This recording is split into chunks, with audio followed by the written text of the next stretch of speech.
এটা একটা আলুস কোম্পানির রেডিমিক্স আলুর পরোটার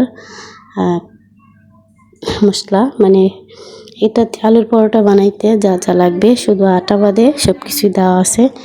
তো এটা আমাদের দোকানে ফ্রি দিছে কোম্পানি। তো আপনাদের ভাইয়া বললো আজকে রাতে আলুর পরোটা খাবো, এটা নিয়ে যাও। তো আমি এটা বাসায় নিয়ে আটা গুলাই নিলাম, তারপরে এগুলো একটু একটু করে খুলতেছি। এখানে আছে আলুর মিক্স, মানে গুঁড়া মিক্স। তারপর একটার মধ্যে আছে পেঁয়াজ বেরেস্তা, তারপর একটার মধ্যে আছে এগুলো পেঁয়াজ বেরেস্তা, তারপর একটার মধ্যে আছে মরিচ, শুকনো মরিচ একদম ভাজা, তারপরটার মধ্যে হচ্ছে আলুর মিক্স গুঁড়া একদম, দেখেন পাউডার, একদম পাউডার।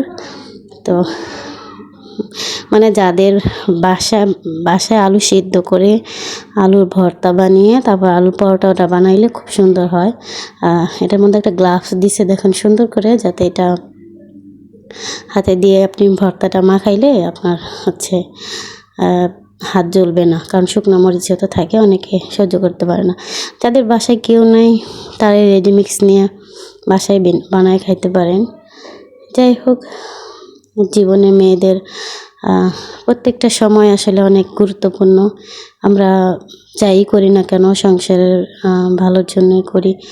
জীবনে কতবার ভেঙে পড়েছি, আবার নিজে নিজে উঠে দাঁড়িয়েছি। আমার সংসার, আমার জীবন, আমাকেই গুছায় নিতে হবে।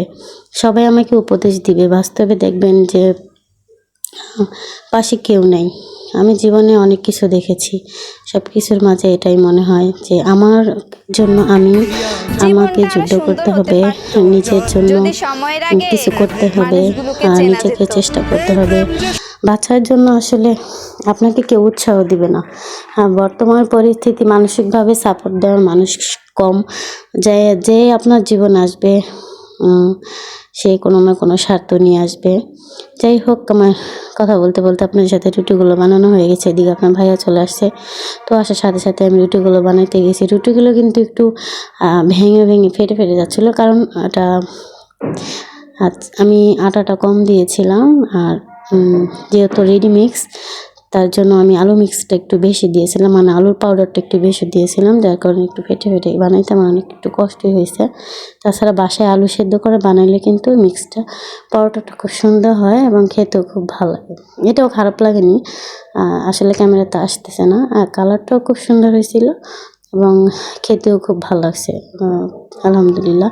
এই যে এখানে আপনার ভাইয়া, এখানে মসুর ডাল ভুনা ছিল এবং সাথে কচু শাক রান্না করছিলাম। সেই কচু শাকটা দিয়ে অবশ্য আমি খাইছি। যাই হোক, যখন যে অবস্থা, ওই অবস্থায় মাঝে মাঝে আমরা রাতে পরোটা বা রুটি খাই। এটা আমার কাছে খুব ভাল লাগে, ওর কাছেও খুব ভালো লাগে। আর রুটি ওর খুব পছন্দ, কিন্তু আমি সবসময় ওরা বানাই দিতে পারি না। ও কিন্তু রুটি খুবই ভালোবাসে, বলতেছে রুটি খুব ভালো হয়েছে। তো এভাবেই মানুষের জীবন যুদ্ধ চলতেই থাকে। রোজ সকালে ঘুম থেকে উঠে কী রান্না করব, কী কাজ করব, আজকের দিনটা কেমন যাবে, আসলে এভাবেই দিনটা শুরু হয়। রাত পর্যন্ত এরকম মানসিক টেনশন নিয়েই সবাই বাঁচি। তার মধ্য দিয়ে ভালো থাকার জন্য চেষ্টা করতে হয়। আপনার পাশে যে আছে তাকে নিয়ে নতুন করে বাঁচার চেষ্টা করুন। অনেকে আপনার